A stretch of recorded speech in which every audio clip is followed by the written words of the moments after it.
नमस्कार, आप देख रहे हैं देवभूमि। मैं हूं आपके साथ कीर्ति बिंदल और बुलेटिन का आगाज महत्वपूर्ण खबर के साथ करें देहरादून से। धामी कैबिनेट की बैठक हुई और बैठक में कई अहम फैसले लिए गए। उत्तराखंड में जमीनों के सर्किल रेट 15% तक बढ़ाए गए हैं और एयरफोर्स के हवाले से होगा नैनी सैनी एयरपोर्ट। हरिद्वार में पर्सनल रैपिड ट्रांजिट यानी पॉड कार प्रोजेक्ट को हरी झंडी भी मिल गई है। उत्तराखंड में 26 नए एसडीएम के पदों का सृजन किया गया है। इको टूरिज्म समिति का गठन किया गया है। उधम सिंह नगर में मत्स्य पालन के लिए इंटीग्रेटेड स्कीम भी मंजूर की गई है। इसी के साथ साथ युवा कल्याण प्रांत रक्षक दल की नियमावली को भी मंजूरी दी गई है और रेरा का ढांचा 31 पद सृजित किए गए हैं। दिव्यांग बच्चों की शिक्षा के लिए स्कूल खुलेंगे। 3000 वर्ग मीटर सरकारी भूमि पुरकुल में मिलेगी। मसूरी में पीडब्ल्यूडी गेस्ट हाउस में मल्टी स्टोरी पार्किंग भी बनेगी। ऋषिकेश एम्स की ब्रांच किच्छा में भी खुलेगी। सहसपुर के राजकीय आईटीआई को लैब बनेगी। स्टार्टअप नीति को मंजूरी भी मिल चुकी है और खटीमा में वकीलों के लिए चैम्बर भी बनाया जाएगा। खेल विकास निधि बनाने का फैसला भी लिया गया है सीएम की अध्यक्षता में और सीएम की अध्यक्षता में कमेटी गठित की गई है। अर्थ संख्या विभाग में अपर निदेशक का पद सृजित किया गया है। बंदी रक्षक कारागार के नियुक्ति प्राधिकारी के बदले आयुर्वेदिक महाविद्यालय की रिटायरमेंट उम्र भी बढ़ा दी गई है। 60 से 62 उम्र की गई है रिटायरमेंट की। कैबिनेट में कुल 52 मादाएं।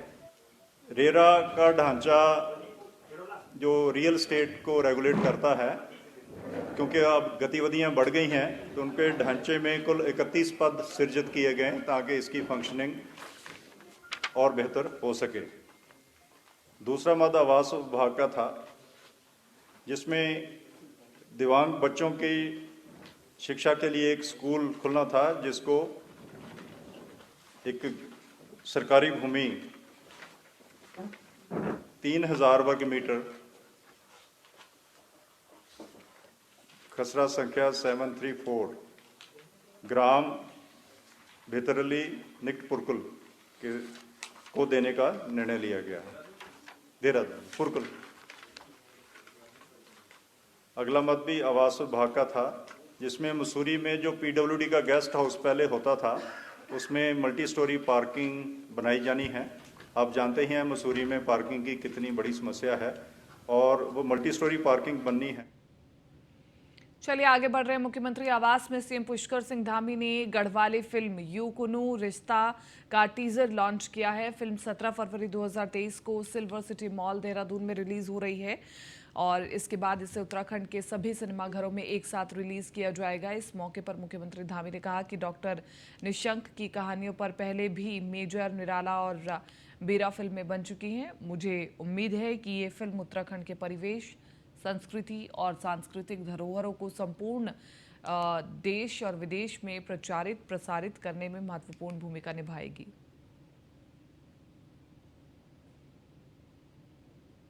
यो कुनू रिश्ता यानी कि एक ऐसा रिश्ता जिस पर गढ़वाली फिल्म बहुत ही शानदार तरीके से हमारे निर्माता निर्देशक डॉक्टर बीचन खंडेल जी और पूरी टीम ने बनाई है।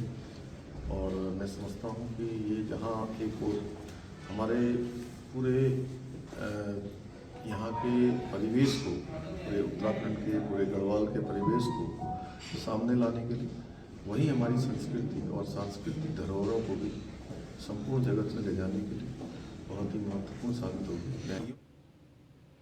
देहरादून से अगली बड़ी खबर। G20 समिट की तैयारियों को लेकर के विधानसभा में बैठक। कैबिनेट मंत्री प्रेमचंद अग्रवाल की अध्यक्षता में बैठक हुई। बैठक में कई विभागों के वरिष्ठ अधिकारी भी मौजूद रहे। ऋषिकेश में भी आयोजित कराए जाएंगे G20 के 2 कार्यक्रम। तो ये बड़ा मौका है उत्तराखंड के पास। अपने आप को, अपने आप की संस्कृति को दिखाने का, उत्तराखंड में कितना विकास हुआ है विश्व पटल पर दिखाने का ये बहुत बेहतरीन मौका। तो ऋषिकेश में भी आयोजित किए जाएंगे G20 के 2 कार्यक्रम, जहां पर विदेशों के डेलीगेट्स पहुंचेंगे और ऋषिकेश में देखेंगे कि कैसा माहौल है, क्योंकि जब G20 की अध्यक्षता भारत को मिली तो ये भारत के लिए गौरव का क्षण ज़रूर था, लेकिन इसी के साथ साथ भारत के ऊपर एक बड़ी जिम्मेदारी भी थी कि हमें रिप्रेजेंट करना है पूरे भारत को। तो ऐसी धरा के साथ रिप्रेजेंट किया जाए कि जो विदेशों के डेलीगेट्स हैं वो अपने साथ अच्छे एक्सपीरियंस लेकर के जाएं और भारत की जो बदलती छवि है उसके बारे में भी तमाम डेलीगेट्स को पता चल पाए।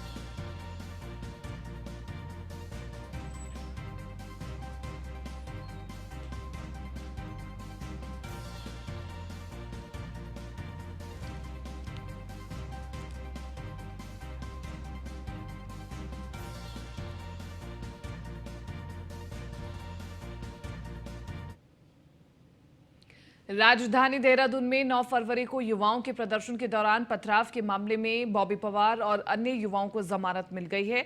सीजेएम लक्ष्मण सिंह की कोर्ट में बॉबी समेत 7 की जमानत पर अभियोजन और बचाव पक्ष में जोरदार बहस हुई, जिसके बाद पथराव और उपद्रव के आरोपी बॉबी समेत सभी युवाओं को जमानत मिल गई है।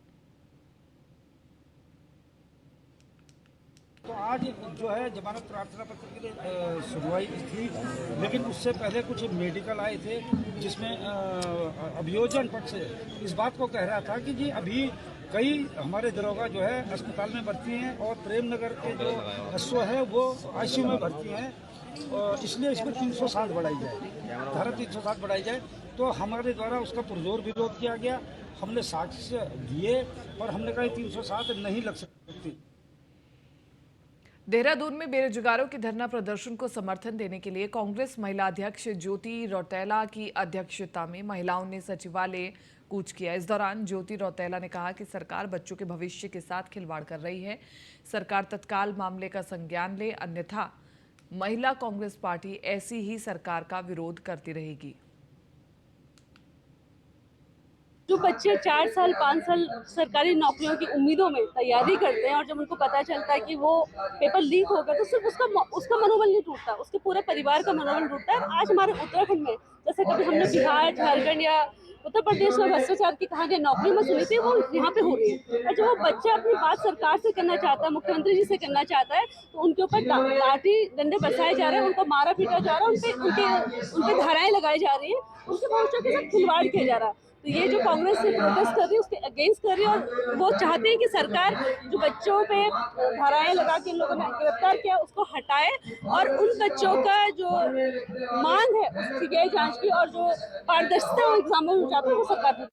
आज छठा दिन है जब माननीय अध्यक्ष करण मेहरा जी के आह्वान पर यहाँ अलग अलग हमारे फ्रंटल के जो संगठन हैं उनके नेतृत्व में, हमारे शीर्ष नेतृत्व के निर्देश पर यहाँ लगातार धरना प्रदर्शन है कांग्रेस मुख्यालय में और रोजाना हम पुलिस मुख्यालय कूच कर रहे हैं और रोजाना हमें पुलिस वाहनों के द्वारा, पुलिस प्रशासन के द्वारा गिरफ्तार किया जा रहा है।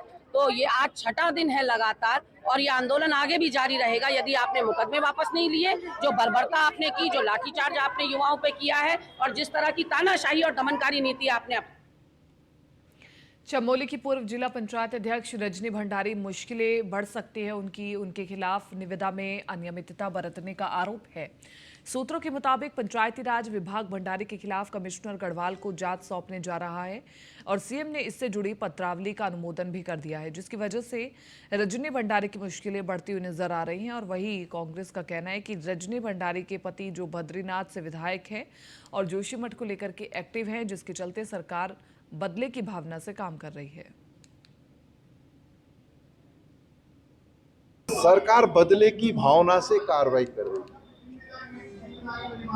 जिला पंचायत उत्तरकाशी की अध्यक्षा जी के खिलाफ जो है सरकार ने कार्रवाई की और न्यायालय ने उसको पर जो है लोग लगाने का काम किया। अब फिर से ये कोशिश हो रही, ये प्रयास हो रहा है एन केन प्रकरण उनको जो है पद से हटा दिया जाए।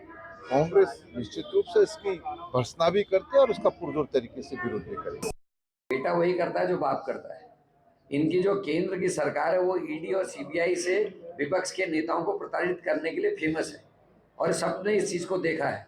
और उसी तर्ज पर राज्य सरकार भी जो राज्य के नेता लोग हैं उनके मुंह बंद कराना चाहती है, डराना चाहती है, क्योंकि जोशीमठ के आदरणीय विधायक भंडारी जी लगातार विरोध कर रहे हैं, वहाँ गलत चीज़ों का अभी तक मुआवजा नहीं दिया गया उसका विरोध कर रहे हैं। इसलिए जो है उनकी पत्नी को, जो वहाँ के अध्यक्ष हैं, उनको पदच्युत करने की कोशिश कर रहे हैं, उनको दबाव में लाने की कर रहे हैं। ये रणनीति के तहत भारतीय जनता पार्टी शोषण। उत्तराखंड एनएसयूआई के अध्यक्ष विकास नेगी ने राष्ट्रीय नेतृत्व की संस्तुति पर 4 पदाधिकारियों को 6 साल के लिए निष्कासित कर दिया है। मीडिया को जारी पत्र में उत्तराखंड एनएसयूआई के अध्यक्ष विकास नेगी ने बताया कि भर्ती घोटालों की सीबीआई जांच की मांग और बेरोजगार युवाओं पर लाठीचार्ज के विरोध में एनएसयूआई की ओर से 13 फरवरी को सचिवालय घेराव किया था, जिसमें राष्ट्रीय अध्यक्ष नीरज कुंदन भी मौजूद थे। इस दौरान एनएसयूआई देहरादून के जिलाध्यक्ष सौरभ ममगाई, संदीप नेगी, जिलाध्यक्ष चमोली, आदित्य बिष्ट और अंकित बिष्ट ने अपने साथियों के साथ कांग्रेस भवन पहुंचकर कांग्रेस में बाधा उत्पन्न की और पार्टी विरोधी नारे भी लगाए। राष्ट्रीय नेतृत्व ने इसका संज्ञान लेते हुए इसे अनुशासनहीनता माना है और इसलिए सभी पदाधिकारियों को 6 साल के लिए निष्कासित किए जाने का फैसला लिया गया है। तो एनएसयूआई हमारा परिवार है, एनएसयूआई से हम लोगों का नाम आया है, हम लोग एनएसयूआई से ही आज जा, हमारी एनएसयूआई से कोई नाराजगी नहीं है, पर एनएसयूआई को चलाने वाले जो लोग यहाँ पे संगठन के जो पक्षपात की राजनीति कर रहे हैं उसका हम विरोध करते हैं और हम एनएसयूआई में वापसी जाना चाहते हैं। हम एनएसयूआई मांग है कि हम लोगों को बिना कारण बताओ नोटिस के क्यों। प्रदेश की समाज कल्याण और परिवहन मंत्री चंदन राम दास ने सरकारी मंत्री आवास में रहना छोड़ दिया है। अब मंत्री चंदन राम दास केवल ऑफिशियल काम के लिए ही मंत्री आवास में जाते हैं। माना जा रहा है कि जब से मंत्री आवास में गए हैं तब से उनकी तबीयत लगातार खराब ही रही है।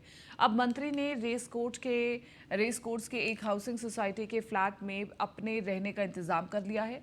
यमुना कॉलोनी स्थित मंत्री कॉलोनी में चंदन राम दास को R04 कोठी आवंटित है और कोठी से जायजा लिया हमारे विशेष संवाददाता सुदीप जैन ने। देखिए,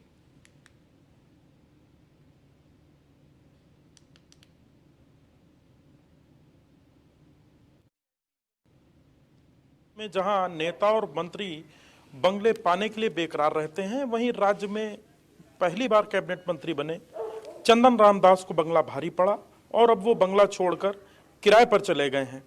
दरअसल ऐसा उनका मानना है कि इस बंगले में शिफ्ट होने के बाद लगातार उनकी तबीयत बिगड़ी और वास्तु रूप से, यानी जो लोग वास्तु को फॉलो करते हैं उसके हिसाब से भी ये बंगला फिट नहीं पाया गया। हालांकि कई बार इसमें रेनोवेशन के काम और कुछ जरूरी चीजें हुई पर वो सटीक नहीं बैठी। बहरहाल अब मंत्री जी रेस कोर्स में किराए पर रह रहे हैं और कोठी खाली है, जो कि सिर्फ सरकारी कामकाज और जरूरी फाइलों मात्र तक सीमित है। अब सवाल ये है कि इतनी बड़ी संपत्ति का सरकार क्या करेगी, या मंत्री जी के नाम ही ये अलॉट रहेगा। तबीयत बिगड़ने के लिए सीधे तौर पर क्या बंगला ही जिम्मेदार है? कैमरा सहयोगी अंजीत के साथ सुदीप जैन, न्यूज़ 1 इंडिया, देहरादून। खानपुर खंड विकास क्षेत्र में फर्जी बिलों के आधार पर सरकारी निधि के भुगतान को अंजाम देते हुए भारी धनराशि के दुरुपयोग किए जाने का प्रकाश में मामला आया है। खानपुर विधायक उमेश शर्मा ने जिलाधिकारी को एक पत्र के जरिए इस मामले की जांच की मांग की है और उन्होंने कहा है कि उनके विधानसभा क्षेत्र के अंतर्गत खानपुर की कार्यदायी संस्था और ग्राम विकास अधिकारी द्वारा पशु और टीन शेड के अलावा शौचालय आदि के लिए मटेरियल पर राज्य और सेवा कर विभाग में रद्द हुई फर्म के नाम पर लगातार मनचाहे बिल तैयार करते हुए फर्जी भुगतान को अंजाम दिया जा रहा है, जबकि इन बिलों में लाभार्थियों का नाम और पता ही नदारद है। यानी कि कुल मिलाकर के इन बिलों के आधार पर जारी किए गए भुगतान पूर्ण रूप से संदिग्ध प्रतीत हुए हैं और सरकारी निधि का दुरुपयोग कर राज्य सरकार को भारी हानि पहुंचाने का काम किया गया है। जो सेक्रेटरी हैं सत्यवीर, उनके द्वारा बहुत सारे भुगतान ऐसे किए गए हैं जो भुगतान देखने में प्रथम दृष्टया फर्जी भुगतान दिखते हैं। जिन कंपनियों जिसको उन्होंने वो भुगतान किए हैं वो कंपनियां फर्जी कंपनियां प्रतीत होती हैं। इनके द्वारा जो गरीब लोगों के नाम पर टीन शेड बनवाने, शौचालय बनवाने के लिए जो भुगतान किए गए हैं और बना हुआ दिखाया गया है, वो अधिकतर फर्जी मामले प्रतीत होते हैं। इसके संबंध में मैंने सीडीओ और डीएम दोनों को जांच के लिए लिखा है। जिस तरीके से लक्सर ब्लॉक में जांच कराकर अपराध पंजीकृत कराया गया था और वसूली के आदेश हुए थे, ऐसे ही इनके खिलाफ आदेश कराए गए हैं जांच के। हरिद्वार से अगली खबर, पटवारी पेपर लीक मामले में 2 और गिरफ्तारी हुई है। एसआईटी ने देवी सिंह और धर्मेंद्र को अरेस्ट कर लिया है। दोनों आरोपियों ने नकल सेंटर पर की थी निगरानी। दोनों ने 25-25 हज़ार रुपए भी लिए थे एडवांस और मामले में कुल 15 लोग गिरफ्तार हो चुके हैं। तो इस वक्त की बड़ी खबर है, दोनों आरोपियों ने नकल सेंटर पर निगरानी की थी और 25-25 हज़ार एडवांस इन्होंने लिए थे। इनकी निगरानी में ही सब कुछ हुआ। तो धीरे धीरे करके कमेटी एक एक व्यक्ति तक पहुंच रही है। एसआईटी टीम एक एक व्यक्ति तक पहुंच रही है। एसआईटी ने देवी सिंह और धर्मेंद्र को अरेस्ट किया था। दोनों आरोपियों ने नकल सेंटर पर निगरानी की थी और दोनों ने ही 25-25 हज़ार रुपए एडवांस लिए थे इस कार्य के लिए।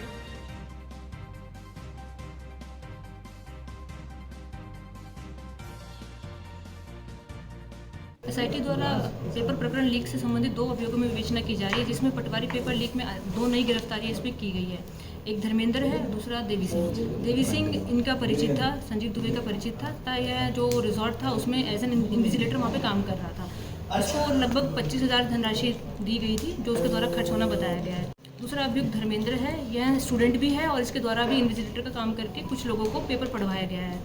इसको भी कुछ पैसे का प्रलोभन दिया गया था, जो इसके द्वारा खर्च होना बताया गया है। धर्मेंद्र की गिरफ्तारी जो है आने की हितमपुर तिराहे के आसपास से की गई है और अन्य अभियुक्त देवी सिंह की गिरफ्तारी एसआईटी कार्यालय से की।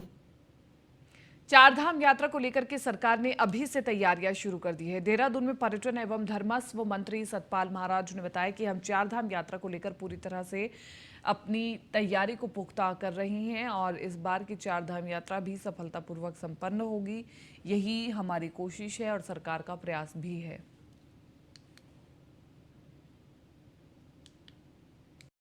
चारधाम यात्रा को लेकर के हमारी पूरी तैयारी है और इसमें जहां भी धसाव हुआ है या कोई अवलांच आया है, उन सबका जो है ठीक किया जा रहा है और पूरी तरीके से हमारी तैयारी है और उसका रजिस्ट्रेशन भी हमारा शुरू होने वाला है और काफ़ी प्रचार प्रसार भी हमने किया है। इसके साथ साथ जो लोगों में थोड़ा सा नेगेटिव प्रचार हो गया जोशीमठ के बारे में, तो वहाँ पर हम विंटर गेम्स कर रहे हैं, शीतकालीन टूरिज़्म को वहाँ पर ला रहे हैं और उसको भी हम संपन्न करने जा रहे हैं। साथ साथ टिमरसन महादेव के अंदर स्वयंभू लिंग बनता है और उसके दर्शनार्थियों को भी हम वहाँ ले जाने का प्रयास कर रहे हैं, उसको भी शीतकालीन टूरिज़्म में हम ला रहे हैं। उत्तराखंड की चारधाम यात्रा करने वाले तीर्थयात्रियों की जेब इस बार ज्यादा खाली होगी। दरअसल चारधाम यात्रा संचालित करने वाली 9 कंपनियों की संयुक्त रोटेशन व्यवस्था समिति ने बैठक कर 5% किराए में बढ़ोतरी कर दी है। समिति का तर्क यह है कि हर साल डीजल के साथ इंश्योरेंस, फिटनेस और टायरों की कीमत में वृद्धि हो रही है और यहाँ तक कि मेंटेनेंस का खर्चा भी लगातार हर साल बढ़ रहा है। तो ऐसे में पुरानी दरों पर चारधाम यात्रा संयुक्त संचालित करनी परिवहन व्यवसायियों के लिए भी संभव नहीं है। फिलहाल बैठक कर आम सहमति से 5% केरल करने का फैसला किया गया है। समिति के अध्यक्ष संजय शास्त्री ने बताया कि चारधाम यात्रा के लिए जो भी बुकिंग की जाएगी वो 5% बढ़ी हुई दर के साथ की जाएगी। इसमें लगभग सभी कंपनियां शामिल हैं, 7 कंपनियां तो हैं और किराया जो बढ़ाने के बाद जहां तक है, पहले हम किराया पिछली बार भी जो लिया था वो हम नॉर्म्स से कम ले रहे थे, तो उसमें मामूली सा 5-6 हज़ार रुपये का अंतर पर बस आएगा। चारधाम में 5 हज़ार से ज़्यादा अंतर आने वाला नहीं पूरी बस का। 5% पिछले बार मामूली अंतर है, 5% क्योंकि हमारे ये 10 दिन का टूर होता है, 9 दिन का, 10 दिन का, उसमें हॉल्टिंग चार्ज होते हैं और तो जो गवर्नमेंट के नॉर्म से हम पहले उससे कम लेते हैं। और ये किराया भी हमें मात्र सीजन में मिलता है, उसके बाद तो हमारा किराया कम हो जाता है, तो इसलिए कंपटीशन हो जाता है तो किराया कम स्वाभाविक रूप से कम हो जाता है। 1400-1500 बसों की लिस्ट तो आ गई है और लगभग 50 बसें 50 से 100 बसें ऋषिकेश में सभी दिनेशपुर वार्ड नंबर 4 के लोगों ने धूमधाम के साथ काली पूजा पर रंगारंग कार्यक्रम का आयोजन किया। कार्यक्रम के मुख्य अतिथि पूर्व कैबिनेट मंत्री और गदरपुर विधायक अरविंद पांडे रहे। वहीं कार्यक्रम की अध्यक्षता नगर पंचायत अध्यक्ष सीमा सरकार ने की और इस दौरान पूर्व कैबिनेट मंत्री अरविंद पांडे ने कहा कि छोटे छोटे कार्यक्रम के जरिए सनातन धर्म को मजबूती मिलती है।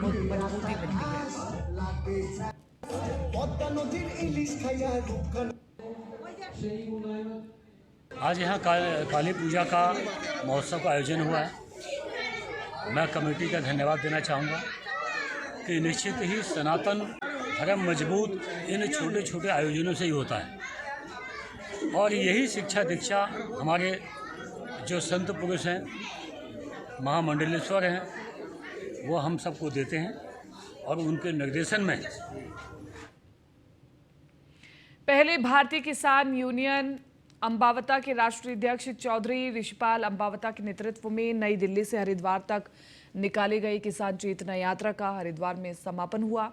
यात्रा का कई जगहों पर किसानों ने जोरदार स्वागत किया और इस मौके पर चौधरी ऋषिपाल अंबावता ने कहा कि पूरे देश में निकाली जा रही किसान चेतना यात्रा का उद्देश्य किसानों को जागरूक करना है। सरकार किसानों की समस्याओं का समाधान करने में विफल साबित हो रही है। गन्ने का भुगतान नहीं हो रहा है, जमीन अधिग्रहण का मुआवजा नहीं मिल रहा है और अपने हक के लिए आवाज उठाने वाले किसानों नौजवानों को जेल भेजा जा रहा है। सरकार के रवैये के विरुद्ध आंदोलन की रणनीति तैयार की जा रही है। जहां भी किसानों पर अत्याचार होगा, भाकियू अंबावता किसानों के साथ खड़ी है और आंदोलन भी करेगी। हरिद्वार में गंगा मां का आशीर्वाद लेकर आंदोलन की शुरुआत की जाएगी। अंबावता का कहना है कि 20 फरवरी को दिल्ली में किसानों की बड़ी पंचायत आयोजन की जाएगी और केंद्र सरकार की किसान विरोधी नीतियों के खिलाफ बड़ा आंदोलन शुरू किया जाएगा। जागरूकता किसान को जगाने के लिए यात्रा निकाल रहे हैं। हमारा संदेश ये है कि हम दिल्ली से जब चले, हर जिले में बॉर्डर पर 1000-500 किसान हमारे लिए सड़क पर इंतजार कर रहे हैं।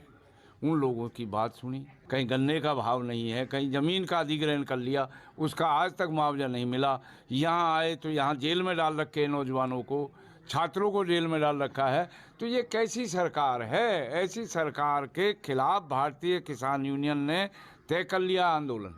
उसके लिए संघर्ष के लिए आज गंगा माँ से आशीर्वाद लेकर के पूरे देश में इस आंदोलन को तैयार कर रहे हैं।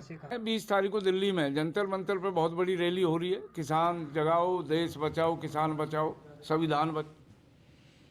पौड़ी में गर्मी का दौर शुरू होने से पहले ही शहर में पेयजल की किल्लत शुरू हो गई है। यहां अनियमित पेयजल आपूर्ति ने स्थानीय जनता की तकलीफ बढ़ा दी है, जिससे स्थानीय लोगों में अब जल संस्थान के खिलाफ आक्रोश बढ़ रहा है। जल संस्थान का घेराव करने पहुंची स्थानीय जनता ने बताया कि सर्द मौसम में पेयजल आपूर्ति का ये हाल है तो आने वाली गर्मियों में जनता की प्यास कैसे बुझ पाएगी। वहीं जल संस्थान के सहायक अभियंता ने दावा किया है कि लीकेज की समस्या को दूर करने के लिए जबकि गर्मी से निपटने के लिए पानी के टैंकर भेज करके पेयजल की आपूर्ति की जा रही है।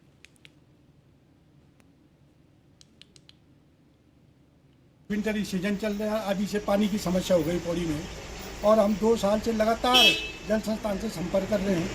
जब हम यहाँ आते तो कहते साहब टेक्निकल फॉल्ट है, बिजली नहीं है, इसलिए हम जो है पानी की सप्लाई नहीं कर पाते। तो हमने उनको ये कहा, हम 2 साल से यही लगे हैं कि भाई आपको एक वैकल्पिक व्यवस्था भी तो होनी चाहिए। जैसे हम लोगों के घर में अगर लाइट जाती है तो हम मोमबत्ती की व्यवस्था रखते हैं। मसूरी में एनजीटी के निर्देशों के बाद धोबीघाट झील से होटलों में पेयजल आपूर्ति बंद होने के बाद अब मसूरी के क्यारुकुली भट्टा ग्राम पेयजल की कमी को दूर करने के लिए कदम आगे बढ़ाए हैं, जिसको लेकर के लोगों ने काफी सराहना भी की है। बताया जा रहा है कि ग्राम प्रधान कौशल्य रावत और बीजेपी मंडल अध्यक्ष राकेश रावत के अथक प्रयासों के बाद मसूरी के ग्राम क्याकुली भट्टा में पेयजल के स्रोतों से नीतिगत तरीके से मसूरी के होटलों को टैंकरों को इनके माध्यम से पानी की सप्लाई की जाएगी और इस पूरे काम में गढ़वाल जल संस्थान का भी पूरा सहयोग रहेगा। वहीं दूसरी ओर मसूरी ट्रेडर्स वेलफेयर एसोसिएशन के साथ अन्य संस्थाएं 3 दिनों तक धरना और आंदोलन जारी रखेंगी।